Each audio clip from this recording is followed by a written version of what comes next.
నందిపేట్ గ్రామ పంచాయతీ ఆవరణలో నూతనంగా ఎన్నుకోబడినటువంటి సర్పంచ్ ఉప సర్పంచ్ వార్డు సభ్యుల యొక్క పదవీ ప్రమాణ స్వీకార కార్యక్రమానికి విచ్చేసినటువంటి మీ అందరికీ కూడా పరిచయం చేయడానికి ప్రయత్నం చేస్తాను. ఆ తర్వాత అధికారులు ప్రమాణ స్వీకార కార్యక్రమం నిర్వహిస్తారు. మనందరికీ సిలిండర్ లింగంగా పరిచయంగా పేరుగాంచినటువంటి గౌరవ శ్రీ ఎర్రం లింగం గారు నందిపేట మండల కేంద్రంలో ఇప్పుడు మాత్రం పరిచయం అక్కర్లేకమై వారి సంక్షేమం కోసం పరితాపించినటువంటి 7వ వార్డు సభ్యురాలు శ్రీమతి గంధం ఎల్లవ గారిని వేదికపైకి మనస్ఫూర్తిగా ఆహ్వానిస్తున్నాం. అలాగే 9వ వార్డు సభ్యులు గౌరవ శ్రీ రెమ్మ రవికుమార్ గారిని వేదికపైకి సాధారణంగా ఆహ్వానిస్తా ఉన్నాం. అలాగే 3వ వార్డు సభ్యురాలు గౌరవనీయులు శ్రీమతి అర్షియా బేగం గారిని వేదికపైకి నిండు మనసుతో ఆహ్వానిస్తున్నాం.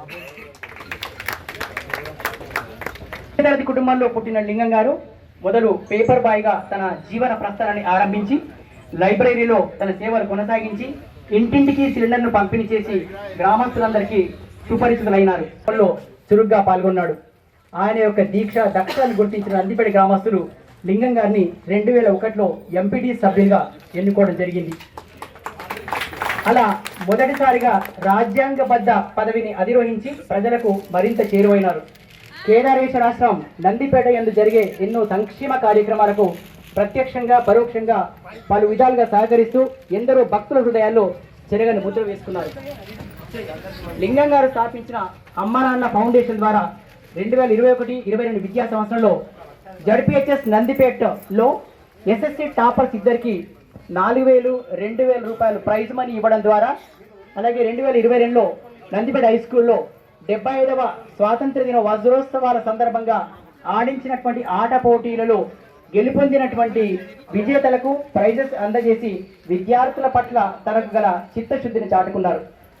పక్కింటి వారిని కూడా పరికరించడానికి వీలు కాని కరోనా కష్టకాలంలో 200 బాధితుల ఇళ్లకే నిత్యం పండ్లు కూరగాయలు పంపిణీ చేసిన ఉదార స్వభావి శ్రీ ఎర్రం లింగం గారు.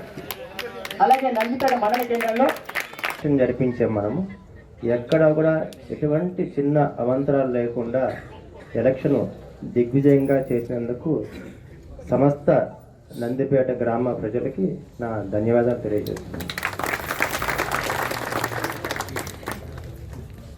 ఇది ప్రమాణ స్వీకారం. ఎక్కువ స్పీచ్లు ఇవ్వకూడదు, అయినా 2 నిమిషాల్లో ముగిస్తాను.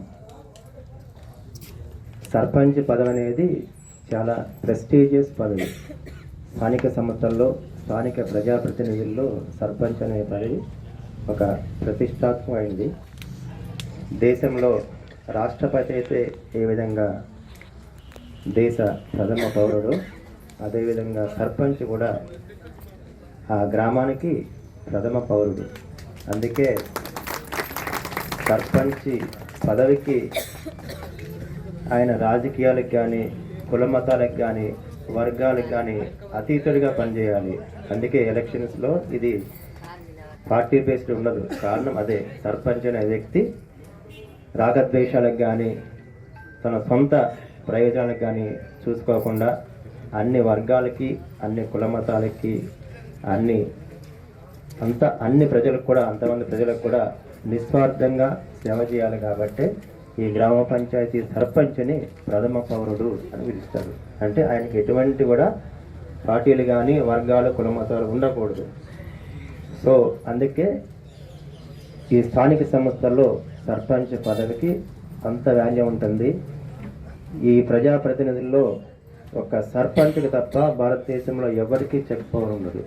అది అత్యంత ప్రతిష్టాత్మకమైనది. అందుకోసమే ఈ సర్పంచ్ని పార్టీలకు అతీతంగా ఎన్నుకుంటారు. మీ అందరికీ తెలుసు, ఇక్కడ ఎన్నో కులాలు ఎన్నో మతాలు ఉన్నారు. గెలిచిన వాళ్ళలో కూడా మంచి పోస్ట్ గ్రాడ్యుయేషన్ చేసిన వాళ్ళు ఉంటారు, అస్సలే చదువు రాని వాళ్ళు కూడా ఉంటారు ఇక్కడ. కానీ స్థానిక సంస్థల్లో నెమ్మది స్థానిక సంస్థల్లో అందరికీ కూడా అవకాశాలు ఇవ్వాలని అన్ని వర్గాలకి అవకాశం ఇస్తారు. మీరు గమనించి ఉంటారు, ఒక చిన్న అటెండర్ పోస్ట్కి కూడా మినిమం క్వాలిఫికేషన్ ఉంటుంది. మినిమం ఒక 10th క్లాసు, ఒక వాచ్మెన్ కూడా ఒక 7th క్లాస్ ఉంటుంది. కానీ భారతదేశంలో రాజకీయ నాయకులకి చదువు అనేది అర్హతగా ఉండదు, మీకు తెలిసే ఉంటుంది. అంటే అస్సలు నిరక్షరాస్యులు కూడా ఏ పదమైనా అవలంబించవచ్చు. కారణం ఏంటంటే ప్రాచీన భారతదేశంలో గొప్ప చక్రవర్తిగా ఉన్న అశోకుడు నిరక్షరాస్యుడు, చదువు రాదు. మధ్య భారతదేశంలో సెక్యులర్ కింగ్గా పేరు తెచ్చుకున్న అక్బర్ కూడా నిరక్షరాస్యుడు. అదే ఆధునిక భారతదేశంలో గొప్ప సంస్కరణలు తీసుకొచ్చిన ఛత్రపతి శివాజీ కూడా నిరక్షరాస్యుడే. విద్యని ఒక అర్హతగా పెడితే ఈ గొప్ప వాళ్ళని అవమానించినట్టు అవుతుందని ఈ చదువుని అర్హతగా పెట్టలేదు. ఇది మీరు ఈ ఒక్క గొప్ప వ్యక్తుల్ని ఆదర్శంగా తీసుకొని మన నందిపేట గ్రామ పంచాయతీని మీరు నిస్వార్థంగా సేవ చేసి మీరు గ్రామ పంచాయతీ సర్పంచ్నైనా మీ పేరు అను నేను శాసనం ద్వారా ఏర్పాటు చేయబడిన భారత రాజ్యాంగం పట్ల నిజమైన నమ్మకం మరియు విధేయత కలిగి ఉండి నేను స్వీకరించబోతున్న విధిని నమ్మకంగా నిర్వహించేదనని భగవంతుని పేర సత్యనిష్టతో ప్రమాణం చేస్తున్నాను. గ్రామ పంచాయతీ సభ్యుడినైన 10వ వార్డు మరియు ఉప సర్పంచ్గా మీ పేరు అను నేను శాసనం ద్వారా ఏర్పాటు చేయబడిన భారత రాజ్యాంగం పట్ల నిజమైన నమ్మకం మరియు విధేయత కలిగి ఉండి నేను స్వీకరించబోతున్న విధిని నమ్మకంగా నిర్వహించదునని భగవంతుని పేర సత్యనిష్టతో ప్రమాణం చేయుచున్నాను.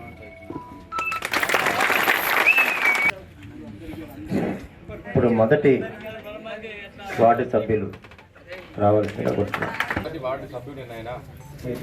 కస్తూరి గంగాధర్ అనే నేను శాసనం ద్వారా ఏర్పాటు చేయబడిన భారత రాజ్యాంగం పట్ల నిజమైన నమ్మకం మరియు విధేయత కలిగి ఉండి నేను స్వీకరించబోతున్న విధిని నమ్మకంగా నిర్వహించదనని భగవంతుని పేర సత్యనిష్టతో ప్రమాణం చేస్తున్నాను. ధన్యవాదాలు.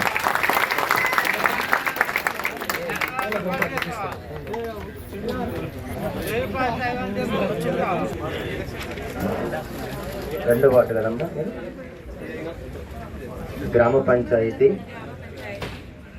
2వ వార్డు సభ్యురాలునైనా అను నేను శాసనం ద్వారా ఏర్పాటు చేయబడిన భారత రాజ్యాంగం పట్ల నిజమైన నమ్మకం మరియు విధేయత కలిగి ఉండి నేను స్వీకరించబోతున్న విధిని నమ్మకంగా నిర్వహించదనని భగవంతుని పేర సత్యనిష్టతో ప్రమాణం చేస్తున్నాను. ధన్యవాదాలమ్మా. 3వ వార్డు గ్రామ పంచాయతీ సభ్యురాలైన 3వ వార్డు అను నేను శాసనం ద్వారా ఏర్పాటు చేయబడిన భారత రాజ్యాంగం పట్ల మీ రుణం ఈ జీవితంలో తీర్చుకోలేను. నేను ఖచ్చితంగా మీ అందరి ఎంబట నేనుంటా. మీరు ఏదైతే నా మీద భారీ ఆశలు పెట్టుకుని గెలిపించారో నేను చెప్పిన ప్రతి హామీని దశల వారీగా ఖచ్చితంగా అమలు చేస్తా. అంతేకాకుండా నాతో పాటు నాకు ఇచ్చిన టీం కూడా చాలా బాగుంది. దేవుడి దయ వలన వీళ్ళందరూ యువకులు ఉన్నారు. అందరు యువకులు ఒక పాష చందర్ తప్ప మిగతాలంతా ఇది ఫస్ట్ సారి వచ్చినాడు. వారికి నా తరపు నుండి ఎంత సహకారంగా ఉంటుందో సహకరిస్తా. నేను వాళ్ళని ఎన్నో ఆశలతో యూత్ 2 పిల్లలు హైదరాబాద్ నుండి డైరెక్ట్ వస్తే నామినేట్ చేస్తే గెలిచారు 2 పిల్లలు. వాళ్ళకు కూడా ఎన్నో ఆశలతో గెలిపించారు కాబట్టి నేను అందరికి సహకరిస్తా. ఊరుకు ఈ రోజు నుంచి కొత్త అధ్యాయం చాలా అవుతుంది. నేను అన్ని రకాల ఇప్పుడు పెద్దలు ఉన్నారు, చిన్నలు అందరికి మరొకసారి శిరస్సు వంచి నమస్కరిస్తున్నా. మీ ఆశలను వమ్ము చెయ్య, ఖచ్చితంగా మంచి పేరు తెచ్చు గ్రామాన్ని ముందు పదంలో దేశంలోనే పద్మశ్రీ అవార్డు వచ్చేంత స్థిర వరకు నేను పద్మాలు ఇస్తాను మొక్కున్నా. అంతేకాకుండా ప్రతి పౌరులు నాకు ఓటేసిన వాళ్ళే కాకుండా నాకు 3,851 కాకుండా ప్రతి ఓటర్ నాకు వేసిన కింద నేను భావిస్తా. ఏ ఓటర్ వచ్చినా 10,207 ఓటర్లు ఉన్నారు, అందరికి నేను సర్పంచ్నే. 30,000 జనాభా కూడా సర్పంచ్నే. నాకు ఏమి భేదం లేదు, ఓటే లేదు, ఏం లేదు. ఎందుకంటే వాళ్ళు ఎవరైనా ఇష్టంలో వాళ్ళు తిరిగినారు. వీళ్ళందరం కలిసి ఎలక్షన్ అయిపోయింది. ఈ రోజు నుంచి అందరం అన్నదమ్ములమే, అందరం అక్కయ్యలేము. నేను ఇప్పటి నుంచి ఈ క్షణం నుంచి అన్ని మర్చిపోతున్నా. సార్ అన్నాడు రాజ్యాంగబద్ధమైన 10 భారతదేశంలో రాష్ట్రపతి తర్వాత చెక్ పవర్ ఉన్నాను. దాన్ని దుర్వినియోగం చేయకుండా నేను ఖచ్చితంగా ప్రజలు ప్రతి రూపాయి ఏదొచ్చిందో అది ప్రతి నెల ఖర్చు పెట్టి డిస్ప్లే చేస్తే ఇక్కడ గ్రామ పంచాయతీల డిస్ప్లే చేస్తాం. ఇక ఇన్ని పైసలు ఇంత ఖర్చు పెట్టిన పొలందానికి డిస్ప్లే చేసి చూపిస్తాం. ఎక్కడ అవినీతి లేకుండా. ఇక్కడ నేను గెలిపించింది ఈ టీం అందరికి, వీళ్ళందరూ కూడా పేరు కోసం కొట్లాడటం, పైసలు కొట్టేటోళ్ళు ఎవరు లేరు. ఇంకా రూపాయి ఎక్కడ ఖర్చు పెడతారు పేరు కోసమే. అసలు టీం ఇచ్చి భగవంతుడు, నేను కూడా నాకు మంచి బుద్ధినిచ్చి ఈ ప్రజలకు పదవి అనేది దేవుడు వచ్చి ఎందుకు ఇస్తాడంటే, దేవుడు చేయడు. నాకు పదవి ఇచ్చి బీద వాళ్ళకి సేవ చేయమని పదవి ఇచ్చి దీన్ని ఖచ్చితంగా నిలుపుకుంటా. మీ అందరు నమ్మకాన్ని నిలుపుతా. జై తెలంగాణ, జై పేరున హృదయపూర్వక నమస్కారం తెలియజేస్తున్నాను. అలాగే సర్పంచ్ వార్డు మెంబర్లు కూడా ప్రతి ఒక్కరికి పేరున ధన్యవాదాలు తెలియజేస్తున్నాను. అలాగే నేను గ్రామ పంచాయతీకి 3వసారిగా ఎన్నికైనా, 2 సార్లు ఉప సర్పంచ్ కూడా ఎన్నికైనా, మా వార్డులో నన్ను అత్యధికంగా మెజార్టీతో గెలిపించిన నా వార్డులో ఉన్న ప్రతి ఒక్క ఓటర్కి పాదాభివందనం తెలియజేస్తున్నాను. ఫస్ట్ ఇప్పుడు సర్పంచ్ సాబ్ చెప్పినట్లు మేము ఊరిని ఎంత బాగు చేస్తామనేది ఇప్పుడు అందరికీ ఆశలు ఎట్లా ఉండాలంటే, ప్రతి ఒక్కరు ఈ బాడీ వచ్చిందంటే ప్రతి ఒక్క వరకు ఎక్కడున్నా కానీ ఎక్కడ ఫస్ట్ సమస్య ఎక్కడున్నదో అక్కడికి మేము ముందు వచ్చి ఏ వారు కాకుండా ఎక్కడ సమస్య ఉన్నదో అందరం వచ్చి అక్కడ ఆ సమస్యని ఫస్ట్ తీర్చిదిద్ది మంచిగా చేస్తామని చెప్పేసి కోరుకుంటున్నాం. అలాగే డ్రైనేజ్ సమస్య, వాటర్ సమస్య ప్లస్ చెత్త సమస్య ఉన్నది కావున ప్రతి ఒక్కరికి వార్డులలో అందరు కలిసి మెలిసి కూడా మాకు కూడా మా ఇంట మీరు కూడా అందరు సహకరించి ప్రతి ఒక్కరికి కూడా ప్రతి ఇంటింటికి ఎట్లా ఉండాలంటే పోయితే ఒక ఇది నందిపేటనా అనుకోకుండా ఉండాలంటే మనం అందరము మాతో మీరు అందరూ సహకరించాలి. అలాగే ఏంటంటే ఒక విషయం, మనం ఇలా ఊరిని డెవలప్ చేసుకోవాలా. ఎవరో చెప్పిన మారాలకు మనం వెనక్కి పోవద్దు. ప్రతి ఒక్క పార్టీకి అతీతంగా కూడా పోయి ఎక్కడ ఫండ్స్ వస్తే కూడా అక్కడ ఫండ్స్ తీసుకొచ్చి ఇలా ఊరిని అభివృద్ధి చేద్దామని చెప్పేసి నా యొక్క కోరిక. ఈ అవకాశం ఇచ్చిన పెద్దలు అందరికీ పేరున ధన్యవాదాలు తెలియజేస్తూ ముగిస్తున్నాను. మరియు విధేయత కలిగి ఉండి నేను స్వీకరించబోతున్న 9వ వార్డు సభ్యుడినైన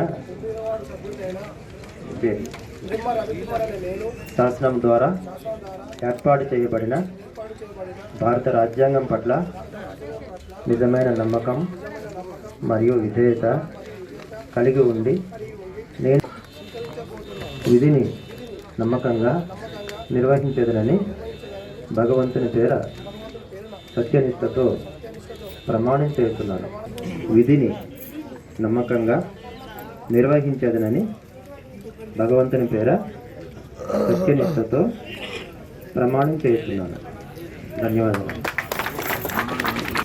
12వ వార్డు సభ్యురాలనైన శాసనం ద్వారా ఏర్పాటు చేయబడిన భారత రాజ్యాంగం పట్ల నిజమైన నమ్మకం మరియు విధేయత కలిగి ఉండి ఏర్పాటు చేయబడిన భారత రాజ్యాంగం పట్ల నిజమైన నమ్మకం మరియు విధేయత కలిగి ఉండి నేను స్వీకరించబోతున్న విధిని నమ్మకంగా నిర్వహించేదనని గ్రామ పంచాయతీ 15వ వార్డు సభ్యుడినైన నేను శాసనం ద్వారా ఏర్పాటు చేయ 16వ వార్డు సభ్యుడినైన ఉండి నేను స్వీకరించబోతున్న విధిని నమ్మకంగా నిర్వహించేదనని భగవంతుని పేర సత్యనిష్ట. ధన్యవాదాలు.